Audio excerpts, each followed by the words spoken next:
rescindir ese contrato o revocarlo.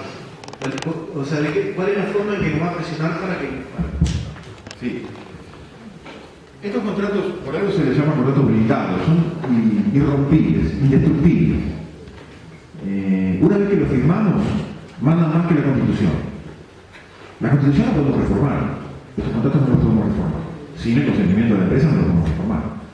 Si nosotros modificamos la ley, si una sentencia judicial declara inconstitucional esta ley de la ley, por ejemplo, o si el pueblo se pronuncia plebiscitariamente y modifica la Constitución y eso supone que esta ley pierde vigencia, la empresa le va a importar muy poco, porque va a tener ese contrato y ese contrato lo va a ejecutar frente a un árbitro que no tiene nada que ver con el territorio nacional, que no tiene nada que ver con el Uruguay. Es un mecanismo de arbitraje que depende del Banco Mundial, que va a resolver de acuerdo a unos axiomas mercantiles, a unas reglas mercantiles, la mayoría de las cuales se van a desprender del propio contrato. Y va a decir, acá lo que manda es el contrato, acá el Estado uruguayo, y ojo, y acá está lo más embromado, el Estado uruguayo, el Poder Ejecutivo, se comprometió en nombre de la República Oriental del Uruguay, así dice el contrato de nombre del Estado. Cuando hace eso se comprometió en nombre de cada uno de los uruguayos. Ustedes, yo, Germán, a través de nuestros representantes, a través de nuestros gobernantes, le hemos dado el consentimiento a ese contrato. Hemos consentido dejar de ser un Estado independiente y soberano. Hemos consentido dejar de ser una república. Hemos consentido dejar de ser una democracia. Ya no frente a otro Estado, lo cual sería un acto de conquista o de colonia, parecido al de los pasados, sino frente a una empresa privada. Hemos dejado de ser soberanos frente a una empresa privada. A mí esto que le estoy comentando me lleva siempre a esta reflexión.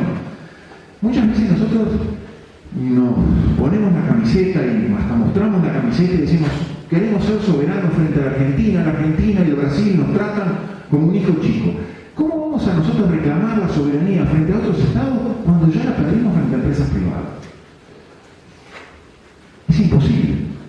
Entonces, volviendo a la pregunta suya, el contrato se ejecuta por sí mismo y no se ejecuta en el territorio nacional. Es lo que está pasando hoy con Philip Morris. Entonces, una vez que se firma, no hay marcha atrás. Una vez que se firma es irrompible. El vínculo ese es irrompible. Y una vez que no lo podemos dejar sin efecto.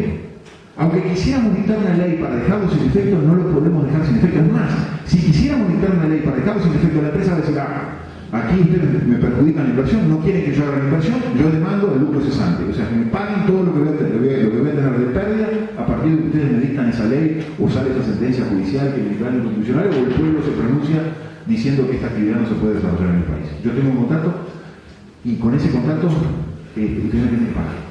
Ahí está, pero la pregunta me refería justamente, ¿cómo nos presionan, por ejemplo, a Philip Morris, si nos gana la demanda? ¿No? Sí. ¿Cómo nos presionan para que le paguemos? O sea, ¿cuál es el elemento que, o sea, no viene alguien con un progreso que usted tiene que pagar? Bueno, yo le pediría que usted analice la situación de los fondos buitres en Argentina y vamos a ver si Argentina no termina pagando. No, claro, sí, digo. Bueno, si el Uruguay no cumple con la sentencia del CIADI, al Uruguay se le empiezan a caer todas las otras inversiones. Por ejemplo, entre otras cosas, al Uruguay no se le da más crédito. Se le empiezan a apretar las clavijas por distintos lados.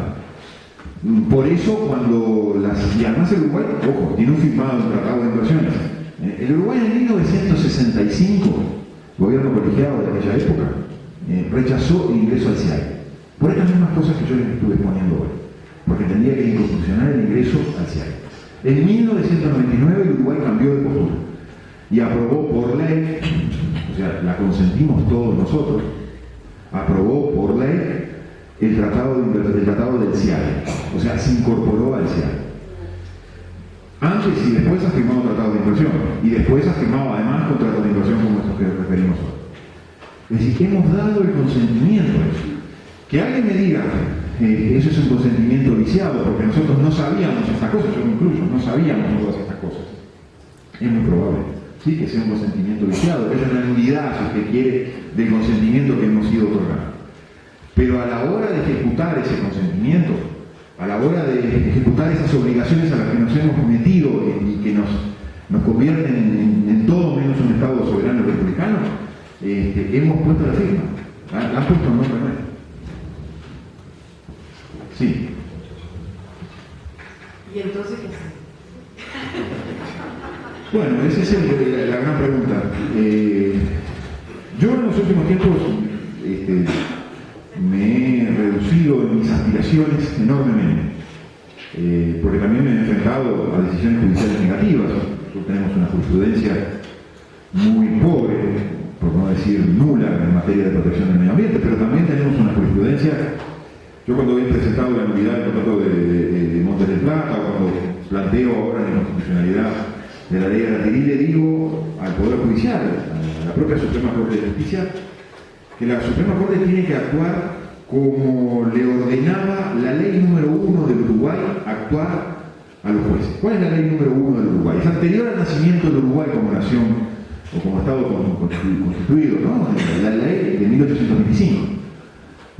Cuando la primera ley del Uruguay, la ley de la independencia, ustedes recordarán aquella expresión, declaran seguir ritos nulos y de ningún valor para siempre los acuerdos alcanzados con el Imperio de Portugal y con el Reino de Brasil, en fin, era más o menos el Reino de Portugal, perdón, y el Imperio de Brasil. Allí se le encomendaba enseguida en ese artículo que a los jueces de la República anular todos esos acuerdos.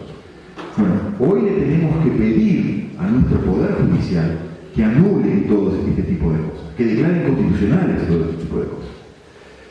De cualquier manera, aún obteniendo sentencias judiciales de esa índole, que no se han obtenido, no tenemos los jueces de 1825, no los tenemos, vamos a ser sinceros, pero aún obteniendo esas decisiones, la forma como está establecida esta ingeniería jurídica, que yo traté de explicarlo de alguna manera, en función de lo que la pregunta que me hacía acá el amigo recién, hacen que quedamos atados de pies y manos. Esos contratos se transforman en figuras irrompibles. Pero bueno, ¿qué podemos hacer? Yo me he reducido a esto la otra vez en una charla semejante, similar.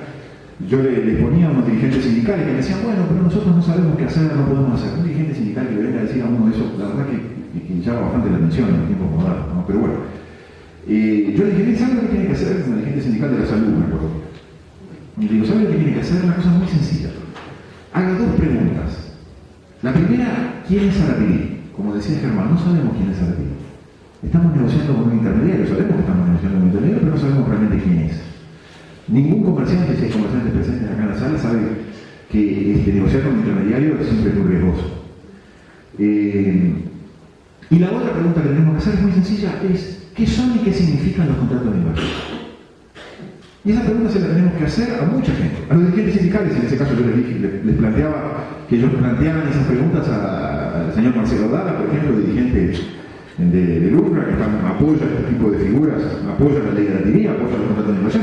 Que les preguntemos a Marcelo Dala qué son los contratos, quién es la TINI, qué son los contratos de inversión. Esas dos sencillas preguntas.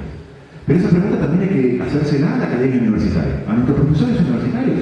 Yo invito, sé que hay muchos estudiantes de acá, a hacer esas dos preguntas a nuestros profesores de Derecho, de Ciencias Económicas, a nuestros profesores de Ingeniería, a nuestros profesores de Ciencias y de Humanidades. En fin, preguntar, ¿quién es Arapiri? ¿Y qué son los contratos y qué significan los contratos de inversión? También esa pregunta se la tenemos que hacer a los medios de comunicación, porque ellos no hablan de esos temas tampoco. En fin, a nuestros políticos indudablemente también. Nadie habla de estos temas. Como si estos temas estuvieran tapados también por ese manto de confidencialidad. Yo soy convencido de que estos temas no se hablan porque estos temas avergüenzan. Estos temas nos convierten en algo distinto a un Estado soberano, a una república. Pongan el nombre que ustedes quieran.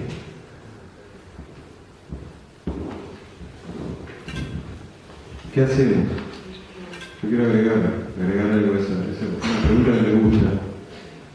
Porque claro, los uruguayos somos muy amantes de las urnas. Y a veces cuando nos enojamos con los gobernantes decimos a esto, cuando llegue la hora de poner mi sobrecito en la urna, lo voy a resolver. Particularmente que soy muy duro, muy crítico con el sistema político partidario, digo que a través de las urnas, periodo a periodo, estamos eligiendo desde hace décadas, no ahora en estos periodos, desde hace décadas. Estamos eligiendo los gerentes que van a operar en esta tierra al servicio de las empresas transnacionales o nacionales, como bien gusta definir el fiscal bien. Yo definitivamente creo que tenemos que cambiar un poco de actitud y sin duda cuando me preguntan qué hacemos, digo, bueno, esto si no salimos a la calle no lo vamos a resolver nunca, porque tuvimos una muestra única de lo que puede hacer el pueblo a través de las urnas en el plebiscito del 2004, protegiendo el agua, una conquista histórica que 9 años después redundó en que Montevideo y el área metropolitana, la Costa de Oro, se quedara sin agua potable. Y nosotros ahí, ¿qué teníamos que haber hecho? Nos quedamos callados. Nosotros ahí teníamos que haber salido a la calle a decir, no, nosotros votamos por el agua, nos devuelve de inmediato el agua potable que teníamos en el momento que votamos por la protección del agua.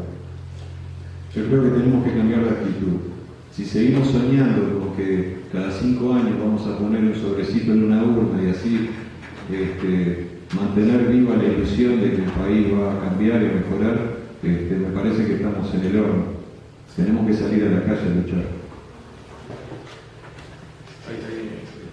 Muchacha ya que nos va a tratar con la mano el micrófono.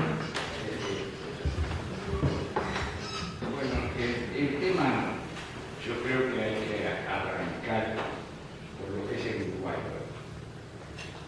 No tenemos conciencia los uruguayos que no tenemos sistema político, porque el sistema político está absolutamente corrompido. Todos los partidos políticos están manteniéndose pagos en sus elecciones por las grandes empresas que nos ponen. Monte del Plata, los frigoríficos, son los que mandan. Y contra esos señores no se vota. Y por eso después se hacen creer que se pelean los blancos con los colorados y los colorados con el frente. Cuando yo que fui blanco toda mi vida, resolví dar un paso porque no podía aguantar la revolución que había del partido. Y entonces hacíamos congresos y conferencias luchando para preservar la ecología del Uruguay. Y encontramos que sube el frente y vota Boña con las 2 manos y hace callar a todos los que estábamos protestando y con razones de peso y técnica. Entonces, el primer problema que tenemos es el sistema político absolutamente corrupto, porque taparon las elecciones por los mismos grupos económicos. Entonces, si usted paga al partido blanco y al partido, no le pida a ese partido que haga una cosa que esté contra los intereses de esos señores que pagan, porque primero tienen que defender los intereses de ellos. Y eso explica todo lo que estamos hablando acá, todas las cosas que están pasando acá. Pasan porque estamos prácticamente sin sistema político y nos llenamos la boca de que tenemos democracia. Ese es un tema. El otro tema que me apasiona, porque toda mi vida me dediqué a eso, es el ecológico. Yo tuve un campo en Florida. Ustedes no saben lo que es la maravilla de las aguas que yo tenía en ese campo. Bajaban de un cerro y podían estar las canillas abiertas todas, que el agua corría permanentemente y usted llegaba con un cansancio brutal del campo y tomaba esa agua y nunca le hacía mal, porque era un agua absolutamente privilegiada como la que tenemos en Lima. Y precisamente en el centro de lo que es Arapirí, hoy, usted agarraba una piedra en ese campo y la mano le pesaba porque tenía hierro. Era una piedra pesada. Entonces, lo primero que tenemos que discutir no es el cracking ni el no cracking. Nosotros tenemos que defender la riqueza fundamental, que es más importante que el hierro y que todo lo demás, que es el agua nuestra, porque es una riqueza que es privilegio en el mundo.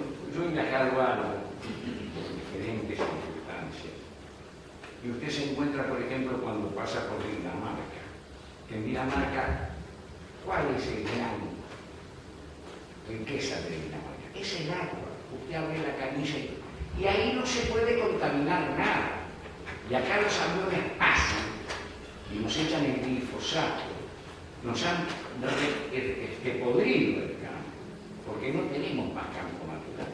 Es una mentira lo del Uruguay natural. El Uruguay natural no existe. El Uruguay natural que inventó la calle es la mentira más grande del mundo. Y se lo voy a demostrar con hechos históricos que ustedes tienen que conocer. Ustedes saben que en la época de la dictadura fue lo que fue el asesinato de la señora de Heber, porque le enviaron unas botellas con fodrino. Fodrino es un elemento absolutamente tóxico, que está reglamentado su uso. Quiere decir que era muy fácil identificar a las personas que habían vendido el fodrino. Nunca se supo. Acá se toma en cualquier veterinaria del país. Usted compra la droga más grande y más tóxica y sale a la calle. Y en Uruguay de natural no tiene nada. Yo diría más, como agrónomo, y me animo a sostenerlo, no hay un solo producto en Uruguay que no esté contaminado. Uno, háblenme de leche, de carne, de trigo. Yo fui productor de trigo y produje trigo ecológico. Perdonen, de repente estoy siendo extenso y no quiero pesar la cosa. Pero le voy a decir una fe. Yo tenía mi trigo ecológico y no les hablo de todos los problemas que tuve que superar, llegado inclusive a la intendencia del doctor Vázquez cuando estaba ahí, para entrar en Montevideo con el trigo ecológico. Pero un día se me ocurrió, con un amigo que iba para Europa, que me trajera de Europa 2 muestras de trigo, una francesa y otra española. Y esas muestras de trigo ecológico, que valían cuarto kilo, $3 o $4, era un dineral, las mandé al lado. Y las muestras esas ecológicas tenían clorados y fosforados. ¿Qué pasa?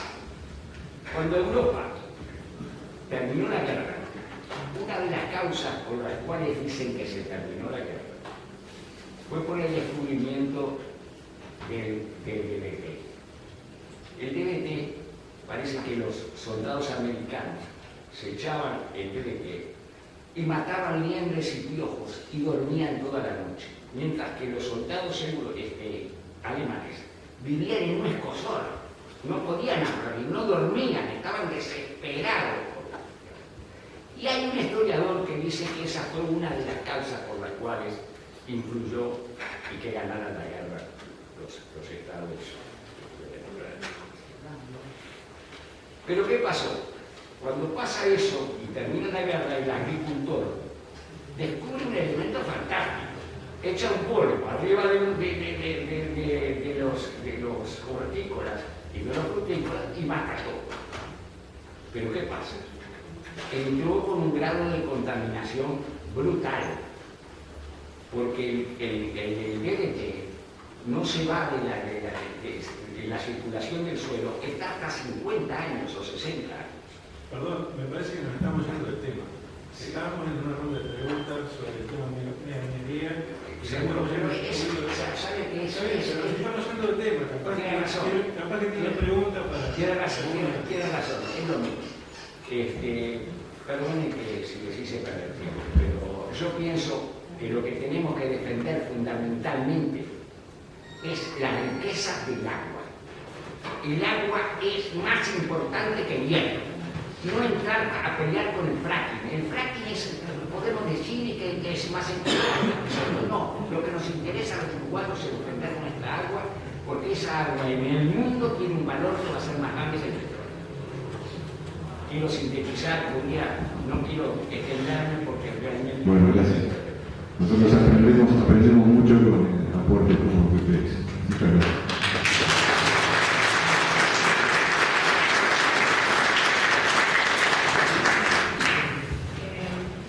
Primero que nada, lo que le quería decir era que en realidad la técnica del fracking es para defender el agua, o sea, no queremos que el fracking sea paisando un juego, queremos defender el agua.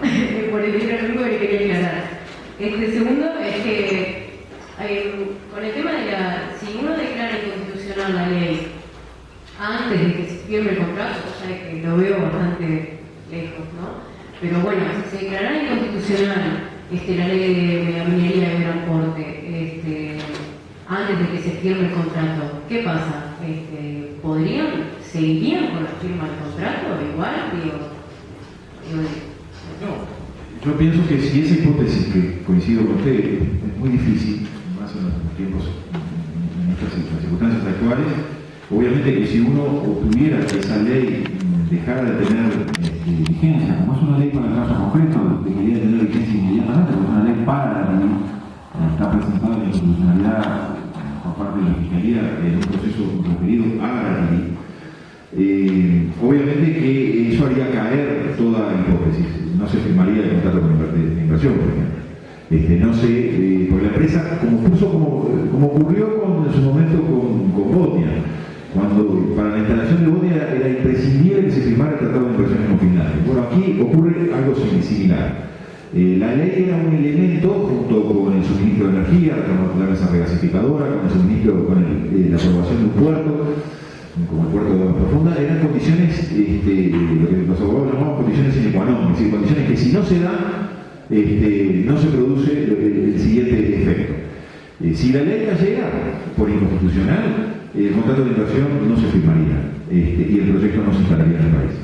Entonces, pero tiene que producirse, esa situación se tiene que producir antes de la firma del contrato de inversión. Claro, por supuesto. Porque una vez firmado el contrato se coloca ipso facto por encima de la Constitución y de la ley. Aunque parezca muy difícil de entender para los quienes ejercemos el derecho, quienes fuimos a la Facultad de Derecho, un contrato que se dé vuelta a la pirámide de Kelsen, que un contrato esté por encima de la Constitución y de la ley. Eso parece inconcebible para un abogado, pero ese es el fenómeno que provoca esta ingeniería jurídica de los contratos de inversión. Entonces usted, perdón que la termine otra pregunta, pero entonces usted considera que sería bueno seguir adelante con el tema del plebiscito, o sea, de la firma, de juntar la firma por iniciativa popular y eso. Yo tengo una opinión discrepante con respecto al tema del plebiscito por las siguientes circunstancias. Sí. A ver si puedo ser claro a transmitir esta idea. El plebiscito procura modificar la Constitución para establecer una prohibición en la Constitución. Yo creo que esa prohibición no es necesaria, porque ya existe hoy una prohibición que impide la instalación de esta forma de minería. Pero promover hoy el plebiscito significa decir, no, la Constitución no prohíbe, para eso tenemos que incorporar a la Constitución una prohibición. Y significa, por ese efecto de pura lógica, decir la ley es válida. Yo creo que el gran error de quienes han promovido el plebiscito, pero cuando digo gran error, no estoy haciendo una crítica a la intención. Creo que hay un error estratégico, un error de visión jurídica. Si yo promuevo una modificación constitucional, estoy diciendo que la ley es constitucional y la estoy legitimando. Con el riesgo de que, si no consigo las firmas para ese plebiscito, yo me manifesté mi voluntad indicando que era necesario modificar la Constitución para dejar sin efecto la ley. Yo creo que no es necesario modificar la Constitución. Lo que es necesario es hacer cumplir la Constitución. Como está hoy, sin modificarla, un renglón. No necesitamos agregar una prohibición expresa. Quizás sí se pudo haber pensado en el pasado y en algún momento nosotros veíamos con buenos ojos, antes de la ley, antes que se hablara de que iba a haber una ley, sí promover una incorporación de una prohibición constitucional a la reforma de minería. Pero después que salió la ley, promover la reforma constitucional significa decir que la ley es constitucional. Y la ley no es constitucional porque se lleva por delante el artículo 47 de la Constitución. Entonces habría que esperar a que se declare inconstitucional. Sí, con la dificultad que esto es una carrera, ¿no? Eso es una carrera en la cual todo indica que la firma del contrato se va a producir mucho antes que un pronunciamiento judicial de esa característica. Yo sé que me acaban de informar ahora hace poquitos días que hay otros planteos de constitucionalidad, otros ciudadanos o organizaciones sociales que aparentemente, no lo tengo confirmado, pero estarían planteando también la inconstitucionalidad de la ley. En lo personal, creo que hay un antes y un después de esta inconstitucionalidad. Si nosotros legitimamos esta forma de daño ambiental, como ha ocurrido de alguna manera con el tema de la industria de la celulosa, pero si la legitimamos mediante un texto legal, matamos el artículo 47, matamos la protección del medio ambiente, no existe más la protección del medio ambiente. Yo habitualmente en la Fiscalía recibía reclamos de personas que veían afectada la salud de sus hijos porque al costado de la vivienda, muy cercano a la manzana, había una industria de pinturas, y esas industrias de pintura provocaban emanaciones, y esas emanaciones provocaban problemas en la salud de sus hijos o de las propias personas mayores. Si nosotros legitimamos esta forma de destrucción grave del medio ambiente, masiva del medio ambiente, como es la minería de cielo abierto, estamos legitimando todo lo demás. Todo lo que cae por debajo de eso, todo lo que cae en gravedad por debajo de eso. Estamos matando definitivamente, estamos convirtiendo definitivamente el derecho ambiental en el derecho teatral, nada más. Y al ocurrir eso, también lo que pasa es que nos obligaría a hacer un plebiscito contra las fumigaciones, un plebiscito contra las plantaciones de eucaliptos, un plebiscito contra el fracking. O sea, nos pone una encrucijada un poco muy compleja. El plebiscito tiene algunos efectos colaterales. Por ejemplo, la campaña de recolección de firmas. Como los uruguayos en particular, como decíamos hoy, consideramos que somos muy afines con las decisiones en las urnas, lo que termina haciendo es desmovilizar la poca movilización que hemos logrado en los últimos años en defensa del medio ambiente.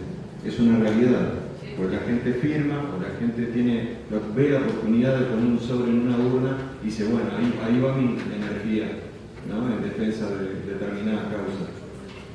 Y ni hablar que estamos dando insumos a los defensores de estas industrias sucias para que digan, miren, juntaron firmas en contra de determinada actividad y llegaron a 50.000, 60.000, 70.000. Bueno, estos son los que están en contra de la actividad, y por contrapartida, todos los demás, es mentira, pero van a decir que todos los demás la están avalando. Esos son los problemas también complementarios que tenemos a una campaña de este tipo, sobre todo en esta época, ¿no?, en una época preelectoral. Sí, para el doctor, ya aprovechando su presencia acá, doctor, que tiene que ver con el trámite que planteaba la Corte, porque trascendió en algún medio de prensa capitalino que en la acción por usted promovida también había acumulado una solicitud de suspensión, una naturaleza cautelar, es decir, para que la gente lo entienda, que se suspenda el cumplimiento, la firma de ese contrato hasta tanto la Corte se estira sobre el fondo del asunto. No sé, doctor, qué conocimiento tiene usted sobre ese trámite. Justo ahora coincide con la decisión que todos conocemos, y lamentablemente va a depender un poco capaz el impulso de esa parte del accionamiento de la persona que lo subrogue. ¿Qué apreciación tiene sobre eso? Sí, buena pregunta.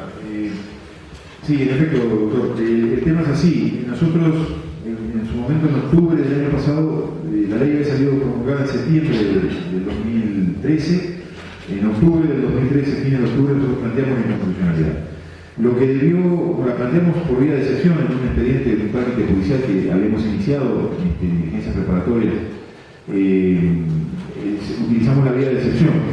Lo que debió elevarse a consideración de la Suprema Corte en un plazo de 10 días, 12 días a más tardar, demoró 8 meses en ser elevado, porque el Ministerio del Medio Ambiente planteó, no tengo problema en decirlo porque se enojan los muchachos del Ministerio del Medio Ambiente, planteó una chicana diciendo que esa no era la vía correcta, sino que había iniciado por vía de acción. Eso, por una serie de vicisitudes, entre ellas cambios de jueces, demoras en las decisiones de los jueces, en fin, llevó a que se rechazara la vía, tuvieron que interponer un recurso de queja por delegación de inconstitucionalidad, y que finalmente la Corte,